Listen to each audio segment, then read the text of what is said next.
राधे राधे। मेरे गुरुवर भोलेनाथ के चरणों में मेरा साष्टांग दंडवत प्रणाम है। आज का विषय है प्रशंसा में भूलो मत। याद रखो, ऐसा कोई मनुष्य नहीं है जिसमें कोई सद्गुण न हो, तथा ऐसा भी कोई नहीं जो दोषों से सर्वथा रहित हो। सभी गुण दोषमय हैं। किसी में दोष अधिक प्रकट हैं तो किसी में गुण। ये दोष गुण प्रकट होते हैं उनके बाहरी कारणों से। हम किसी के सामने शुभ तथा सत विषयों को रखकर उनके सजातीय गुणों को जो छिपे हुए हैं प्रकट कर सकते हैं, और अशुभ तथा असत्य विषयों को रखकर उनके सजातीय दोषों को प्रकट कर सकते हैं।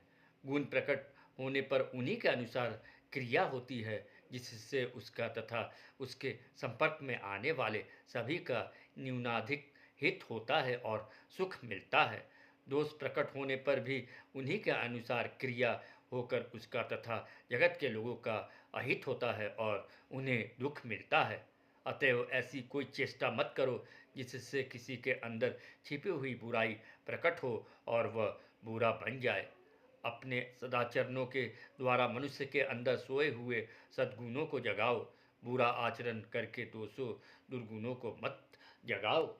निंदा चुगली करके, गाली देकर या चुभने वाली बात सुनकर, अहित और अप्रिय आचरण करके एवं क्रोध, मान या लोभवश और न्यान्य आचरण करके किसी के अंदर सोई हुई बुराई को जगाओगे और बढ़ा दोगे तो तुम जगत का बड़ा अमंगल करोगे। फलतः तुम्हारा भी अमंगल निश्चित होगा। इसी प्रकार यदि तुम सच्ची प्रशंसा करके, मधुर प्रिय बात सुनाकर, हितपूर्ण प्रिय आचरण करके, प्रेम सौहार्द और हित बुद्धि से न्यायपूर्ण और प्रेमपूर्ण आचरण करके किसी के अंदर सोई हुई भलाई को जगा दोगे तो तुम जगत का मंगल करोगे और फलतः तुम्हारा भी मंगल अवश्य होगा। याद रखो, जैसा बीज होता है वैसा ही फल होता है। भलाई के बीज बोओगे तो भलाई पैदा होगी और वह अनंत गुनी होकर दूर दूर तक फैल जाएगी। इसलिए यदि किसी में बुराई प्रकट है और वह तुम्हारे साथ भी बुरा बर्ताव कर रहा है, तब भी उसके साथ भलाई का भला बर्ताव करो। भलाई की इतनी प्रबल धार हो कि उसमें उसके बुराई के सब पौधे समूल बह जाएं, फिर उनके स्थान में तुम अपनी भलाई के बीज बिखेर दो प्रचुर मात्रा में, जो निश्चित रूप से भलाई ही भलाई उत्पन्न कर दे।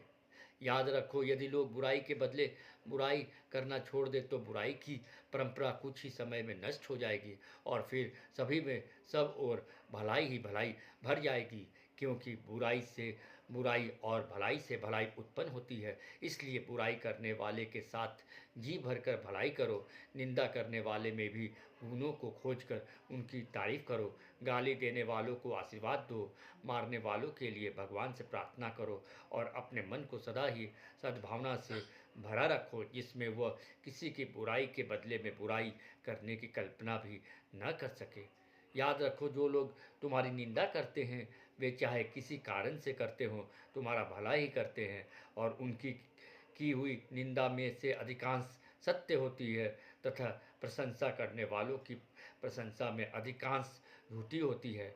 गहराई से देखोगे तो इसका स्पष्ट पता चल जाएगा। अतएव प्रशंसा में भूल कर भी भूलो मत और निंदा में दुखी मत हो। वरम निंदा पर विचार करो और उसमें जितनी सत्यता हो उसका तुरंत संशोधन करके निंदक का उपकार मानो और बदले में उसकी निस्वार्थ सेवा करने का शुद्ध प्रयत्न करो।